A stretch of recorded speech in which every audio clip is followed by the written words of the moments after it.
Herzlich willkommen zu Dialog, dem Podcast des Diakoniewerks für MitarbeiterInnen und Interessierte. In diesem Podcast tauchen wir ein in die Welt des Diakoniewerks und erfahren mehr über seinen Auftrag im Sinne der Nächstenliebe, Projekte und die Menschen dahinter. Wir sprechen darüber, wie das Diakoniewerk einen positiven Beitrag zur Gesellschaft und einer hoffnungsvollen Zukunft leistet. Außerdem beschäftigen wir uns mit dem Transformationsprozess im Unternehmen und sprechen an, was sich verändert.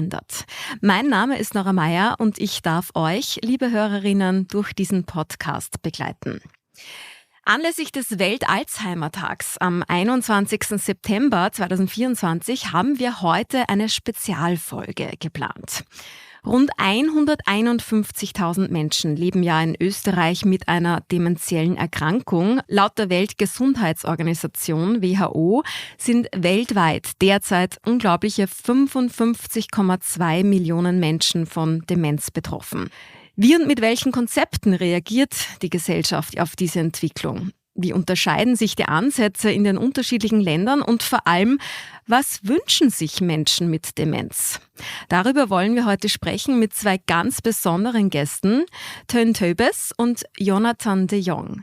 Ich werde die Fragen in dieser Podcast-Folge auf Deutsch stellen und die beiden werden auf Englisch antworten. Also es ist eine multilinguale Folge, nur damit, liebe Hörerinnen und Hörer, ihr das vorab schon wisst.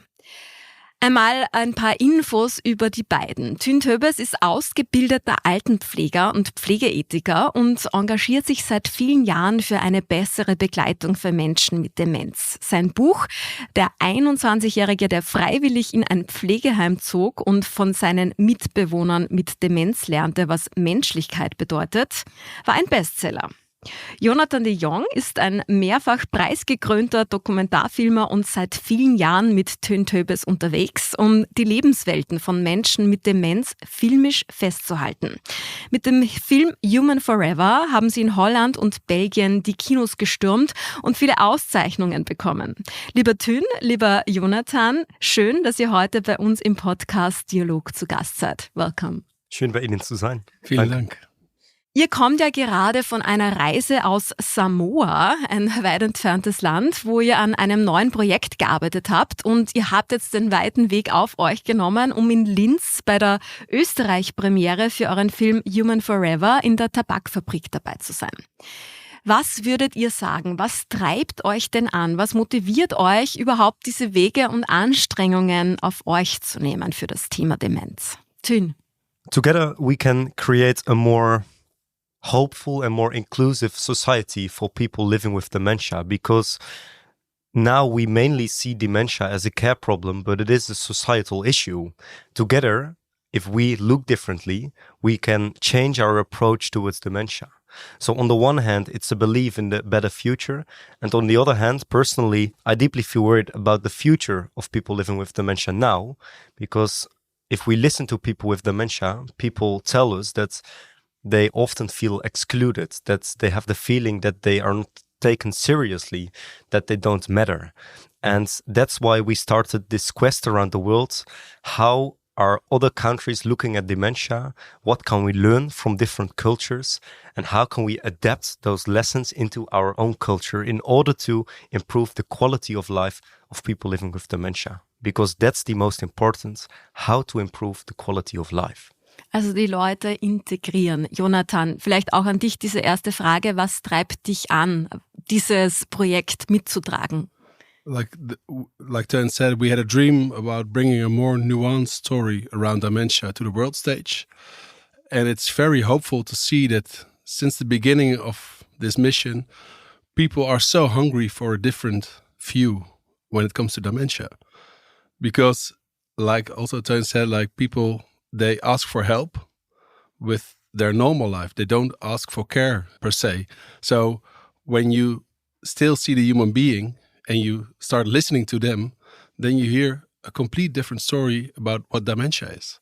Because it's from the perspective of a human being who wants help with a good life. And everybody, healthy or not, is looking for the best possible life, like a meaningful life. What we did in the first film, we saw like no matter the culture, no matter the country, everybody is looking for a meaningful life. But if we exclude people based on a diagnosis, then they feel that life has no meaning at all. So it's very hopeful to see that if we can change our view, that people will improve their quality of life instantly. So, and it's, like that the film is such a big success, only established that people are really ready for a new perspective around dementia. So it's all about perspective and changing the view. So alles geht um die Perspektive und die ein bisschen abzuändern. Lieber Teun, nimm uns doch einmal ein bisschen mit in deine Vergangenheit.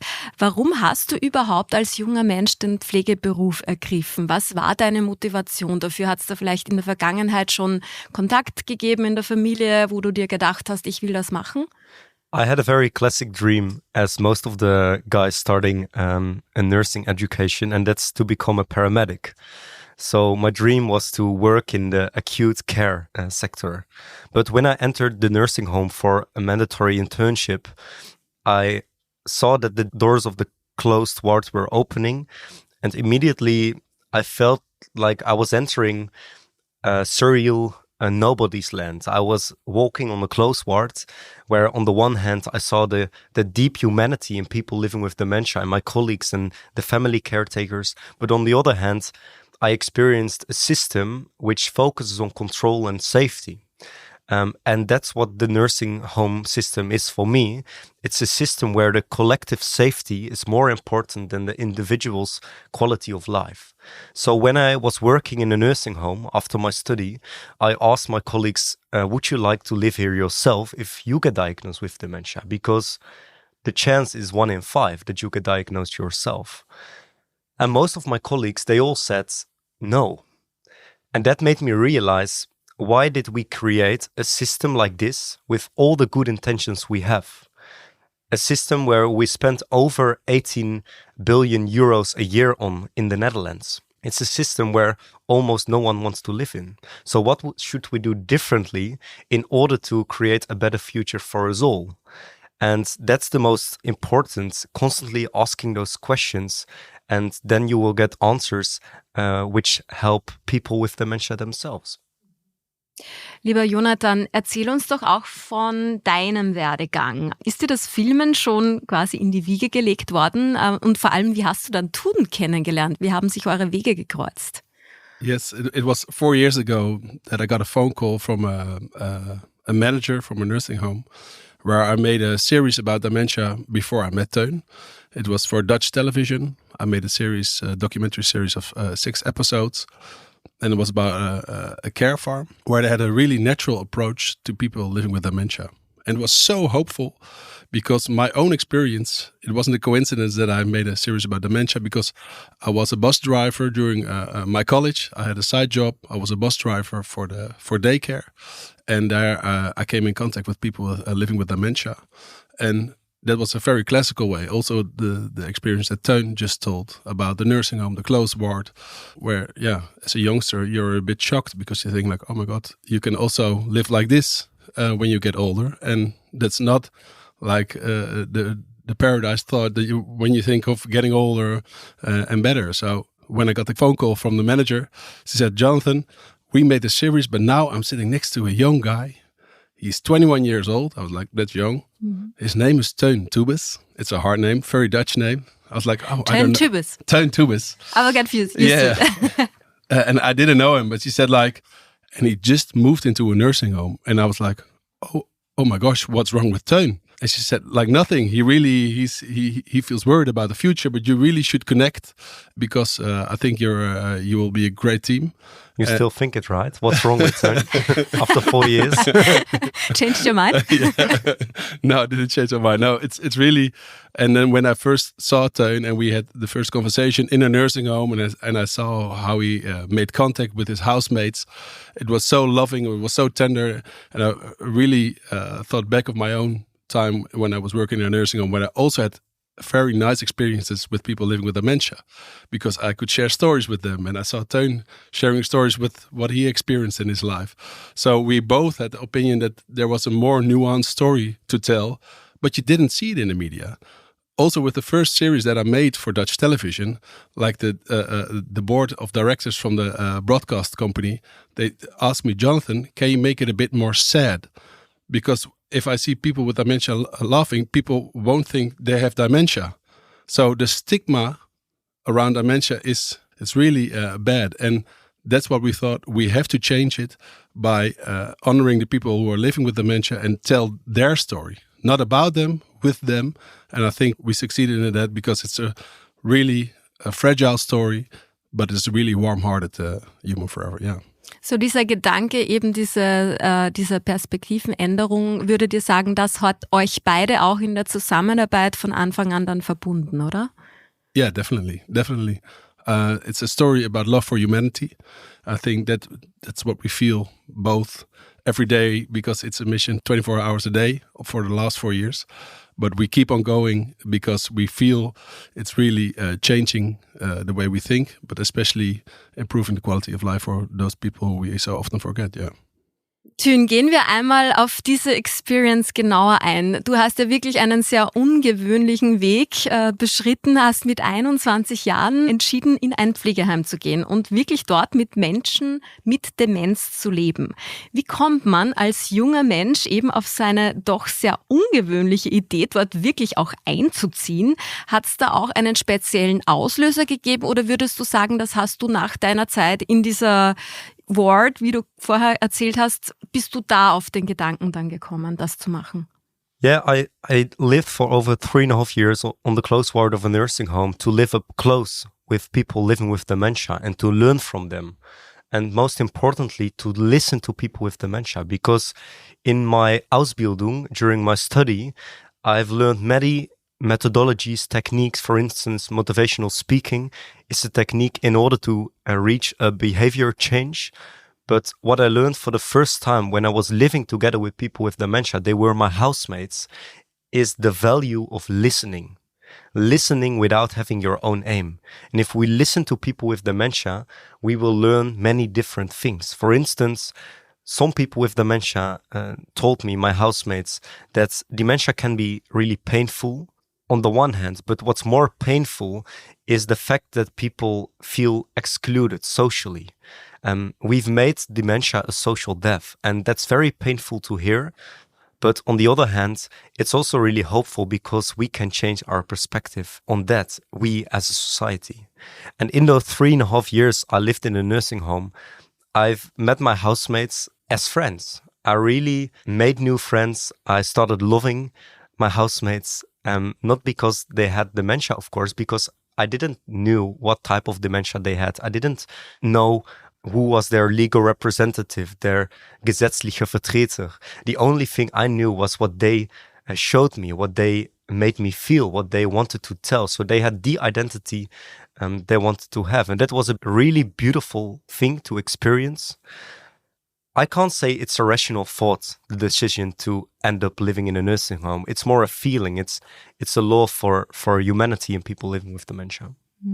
Aber wie kann man sich das vorstellen? Wie war dann da dein Alltag in diesem Heim? Wie hast du zum Beispiel auch dann deine Wochenenden verbracht? Erzähl uns ein bisschen davon. Yeah, I just had the same room as my housemates had. I was living on the hallway. We had many rooms. We had a shared bathroom. We had a living room where we were eating together.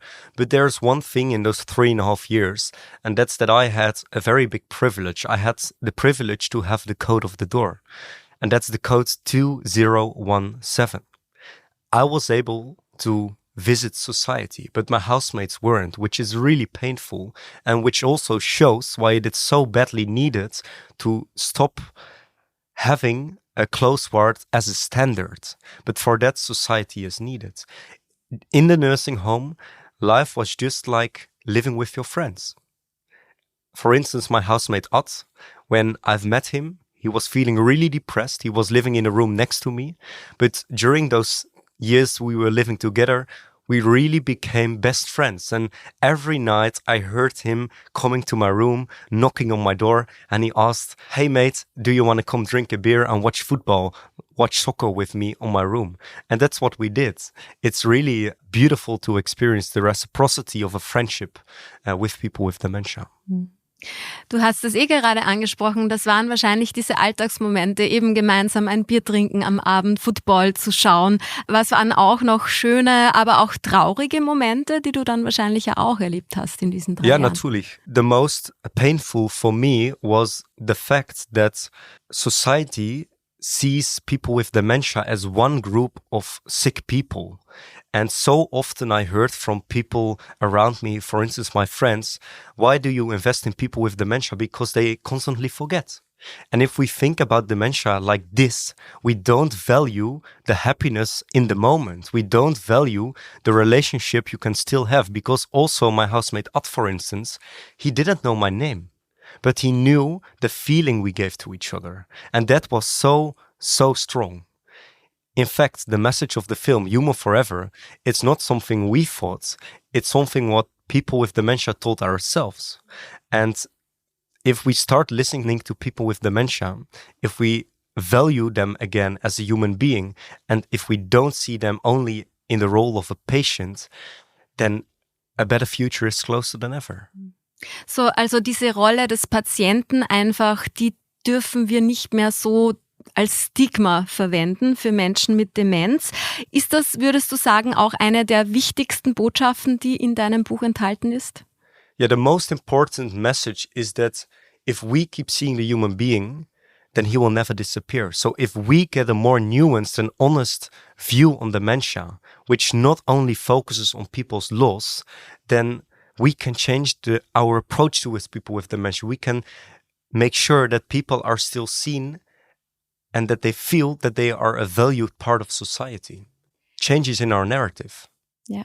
Jonathan, Frage an dich. Wie waren denn für dich so die ersten Begegnungen mit Menschen mit Demenz? Wie fühlt man sich da? Hat man auch eine gewisse Hemmung, Angst, Neugier? Wie würdest du sagen, ist es dir da ergangen?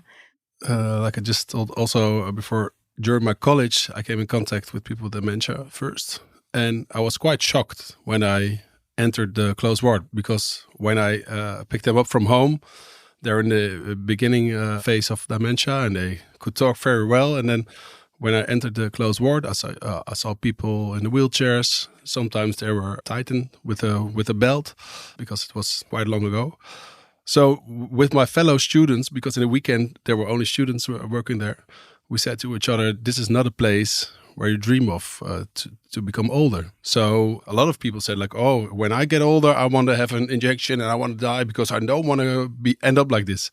If we started like working there for longer and longer, we thought like, why don't we talk about this? For like, especially for youngsters, because this is also this can also be our future. That was what I realized. And when I became a filmmaker many years later, I thought like I have to tell people about the parallel universe that is waiting for us if we don't start talking about this and maybe talk about risk and the quality of life that we can also have with dementia. Because I think the nursing home isn't a place where we dream of. So I thought it was really important also when I spoke with Teun to make dementia sexy, because it sounds funny. We don't want to make the disease sexy, but we want to make it so sexy that people start talking about it. Because nowadays, when you say dementia, people think like, oh, I don't want to talk about it. It's so scary. And I don't want to lose myself. They have all the stigma stuff in their minds.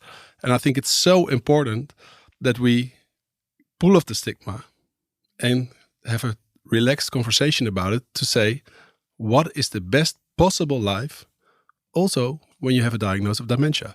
And that story, there are so many positive initiatives around the world who are doing such a great job in creating a better life for people with dementia if you just treat them as a human being. And that's the power of the film and the power of our storytelling. It is not about more money, about more products. It's about our intrinsic motivation, about changing our narrative. Wie gehst du mit der Krankheit auch in deiner Familie zum Beispiel um? Was erzählst du beispielsweise deinen Kindern, wenn du dann über deine Arbeit erzählst? Mit welchem Mindset wachsen die auch? Haben die schon dieses Mindset, Dementia is sexy? They think of it as a normal thing. So I have a nursing home close by. We also filmed there for Human Forever, and sometimes I go there for coffee. I have 3 little children, 8, 6, and 4. And they call it the palace of the elderly because they are nice. being spoiled. They get tea, they get cookies, biscuits, they can go outside.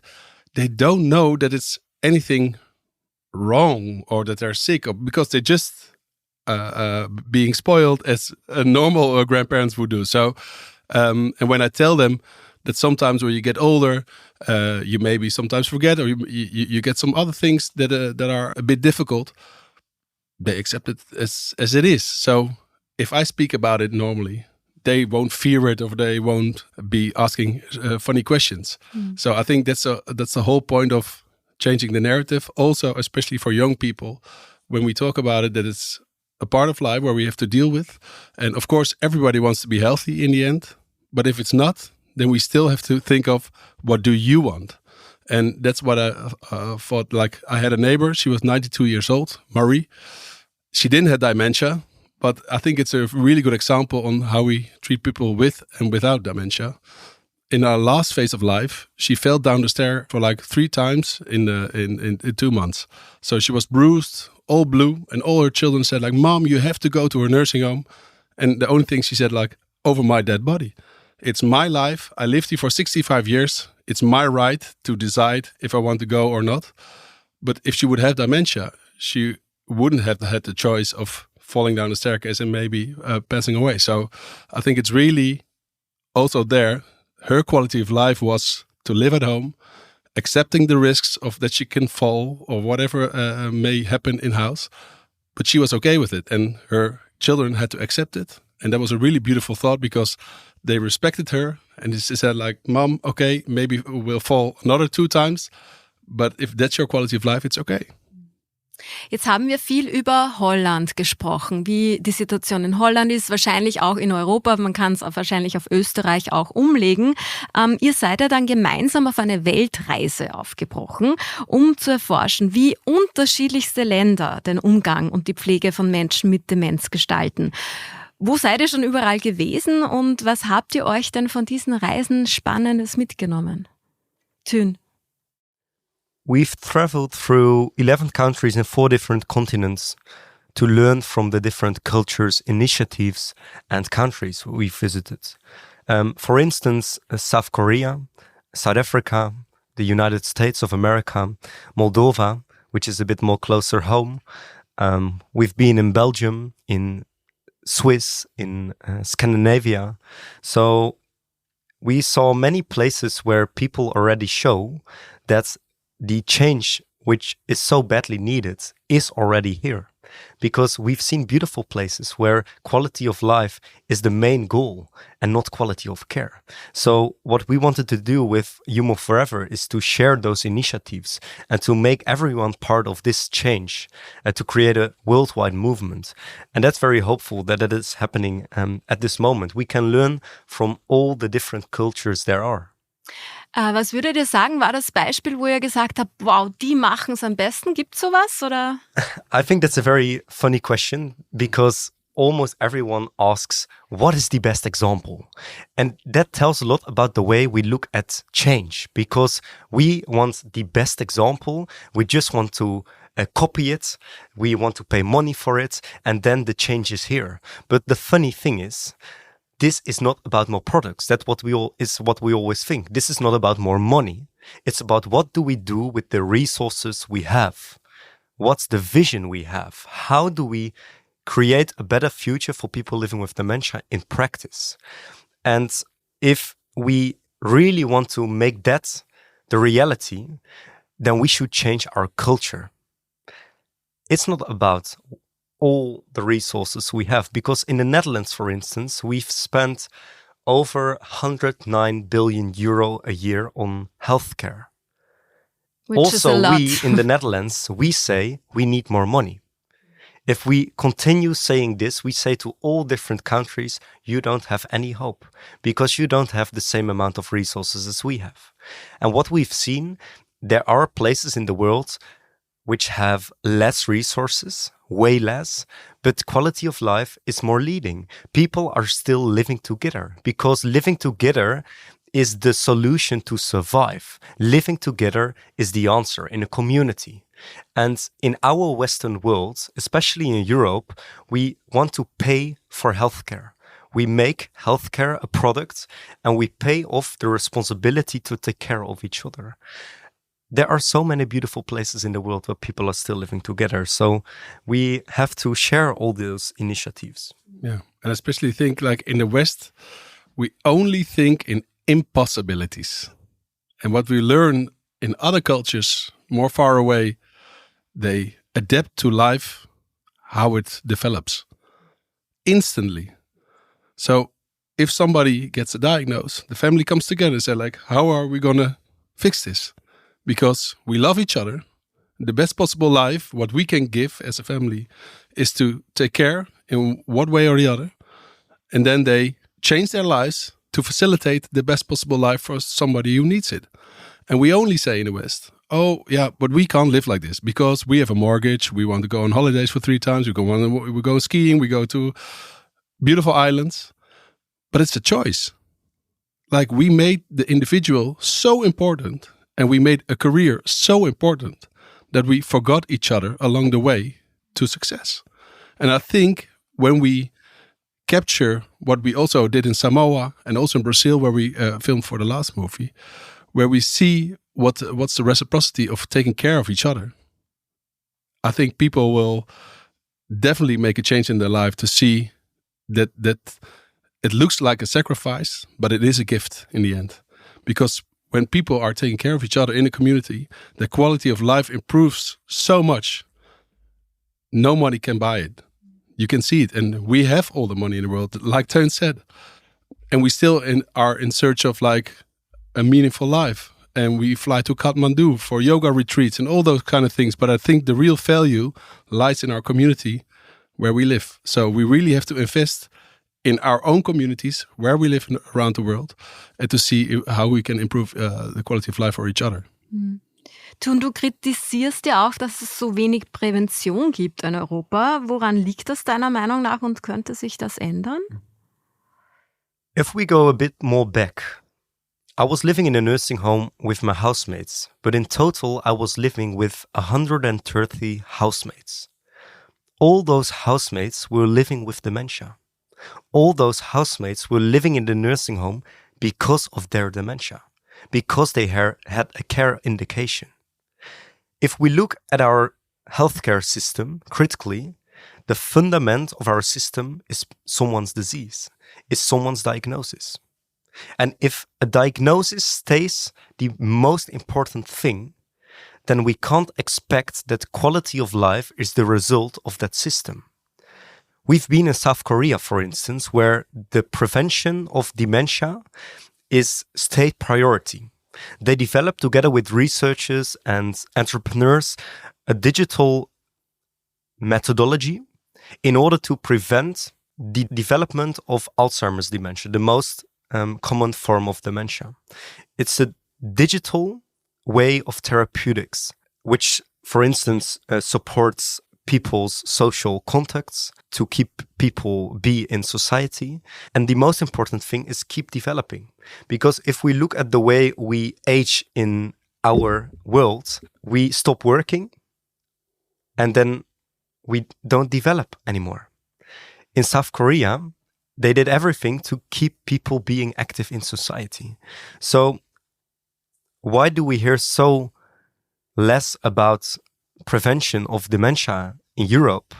Because the fundament is different. We look different at life.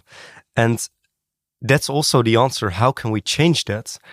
By changing the narrative and by sharing that it is possible in some ways of Alzheimer's dementia to prevent the development of Alzheimer's dementia. But we have to share the knowledge, because in South Korea, research has showed that it is possible to prevent around 40% of the amounts of people who get dementia.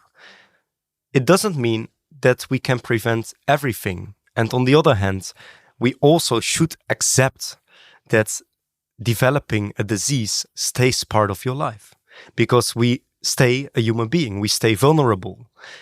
And that's not always bad, as long as the focus stays the quality of life of someone.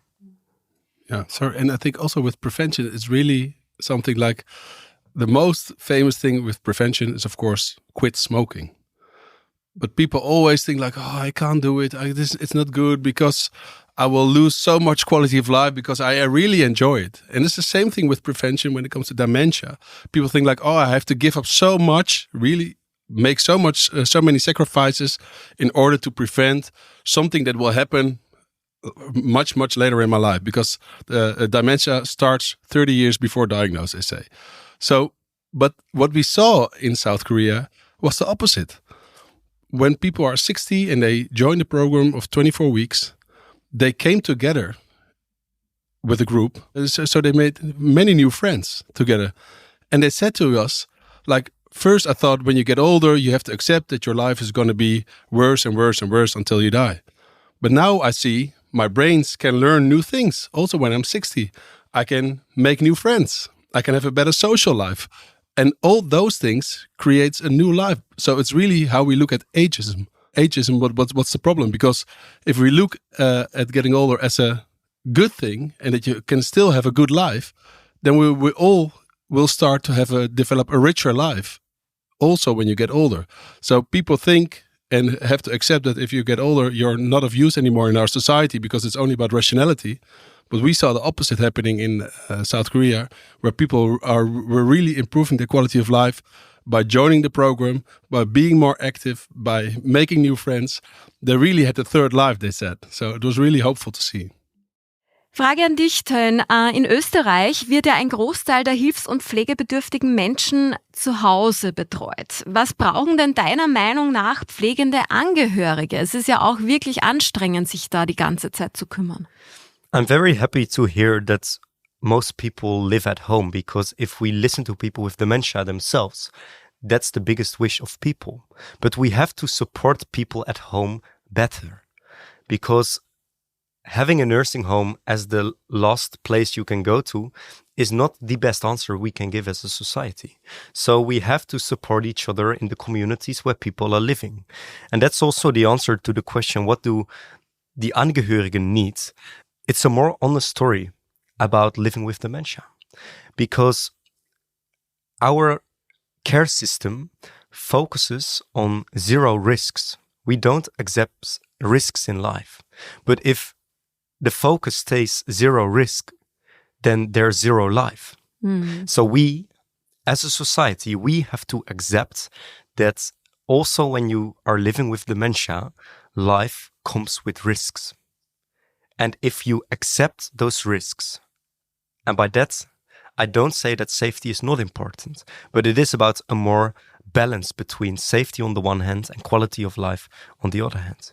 If you accept the risk of life, then life will get way more easy.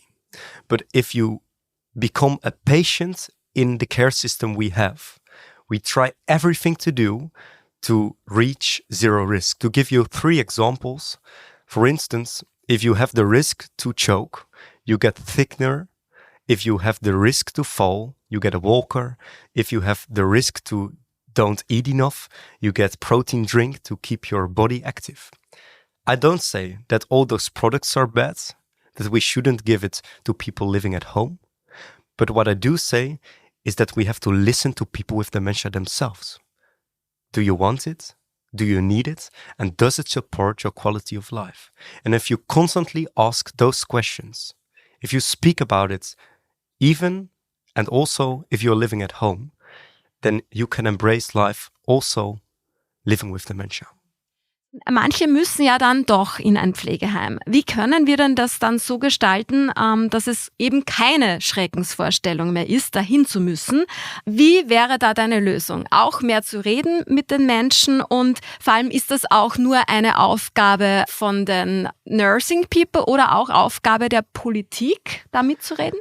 Everyone is needed in this societal change, and that's exactly why it is a societal issue. It is about the way we look at dementia. It is about the way we look at life. In the nursing homes, we have to tell a more honest story, because, and that's also my experience, if you look at the websites of nursing homes, you only see happy elderly people smiling. You see a healthcare worker one-on-one in contact with someone living with dementia. But if we look at reality is different. So we should tell a more honest story. We should tell to family, we need you because we can't make people happy ourselves. We need you in this. And we have to speak about the risks in life and share the responsibility for those risks, also in politics, because that's why we need to include them. If an accident happens, then we often are searching for who is guilty. And then we have new collective measurements to prevent new incidents. But then we should speak about the vision we have. Quality of life is the most important. And the fact that one incident can happen to you when you are living with dementia doesn't mean that we have to lock everyone with dementia up on a close part. So it's always about a balance between collective on the one hand and the individual on the other hand. Abschließend noch eine Frage an euch beide. Was wünscht ihr euch denn für die Zukunft? Ihr habt jetzt so viel gesehen in den letzten Jahren beim Filmen weltweit. Was wünscht ihr euch für die Zukunft im Umgang mit dem Thema? Fast forward, sagen wir 10 years from now. I hope within 10 years, dementia is a subject that it's a common thing to talk about, that it's not an elderly subject, that it's a subject that we are addressing the same as we addressing all other diagnoses and stuff, and especially that we approach it through the human being. That we just say, for instance, when you get cancer or whatever, that you say, okay, you have this. How can we support you in in your best way possible, of best quality of life? And I think that should be the question when people get dementia too. How can we support you in your life so that you can experience the best quality? And I have one example, and then I will, I thought also in a nursing home, like you said before, next to me, the nursing home is there.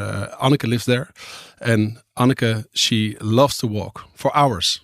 And when she came into the nursing home, her children said, because they promised her mother that she could go outside and have her walks, even though all the risks in life could mean something for her life. And then the nursing home said, okay, that's challenging, but we accept it. We go to the city hall. They asked the mayor and all the people in the city hall, we want this as a healthcare organization. So do you approve that if something happens, nobody is taking the blame, but it's a decision that we made together? They all agreed on it. And the beautiful thing is, Anneke walks 3 times a week next to my house for 3.5 kilometers to the village where she can buy her groceries, where she can buy her plants, what she loves. She walks back over a highway, over a railway, and everybody says, we think it's your life and we want to improve your quality of life, so we accept the risk. So I hope we get more of those examples around the world. Then I would be really happy. Teun, Frage auch an dich noch. Fast forward 10 years from now, Umgang mit Dementia. Was wünschst du dir? What I really hope for people living with dementia is that this message, human forever, is not special anymore. That it is normal to include people with dementia, and that we, as a society, have a more nuanced view on dementia. That we ask questions we don't ask now. Why do we do the things we do? But most importantly, in the end, this message is not about dementia. This message is about the way we look at each other. At this moment, we make people with dementia the other.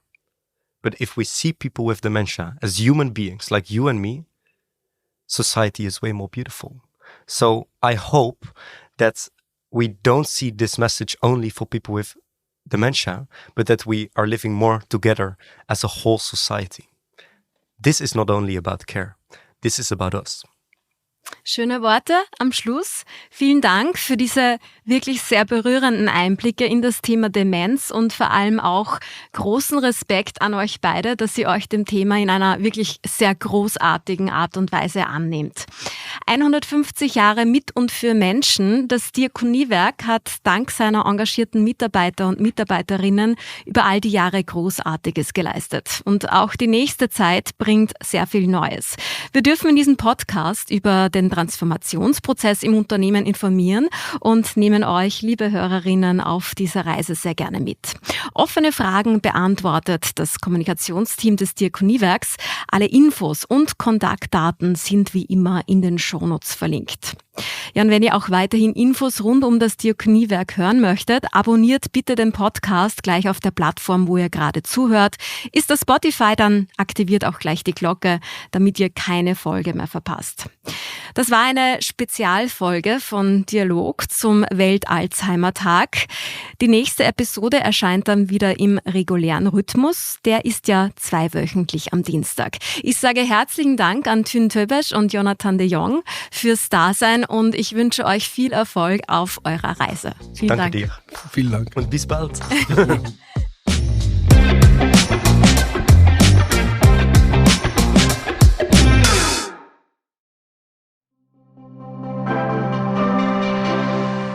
Dieser Podcast wurde produziert von WePodit.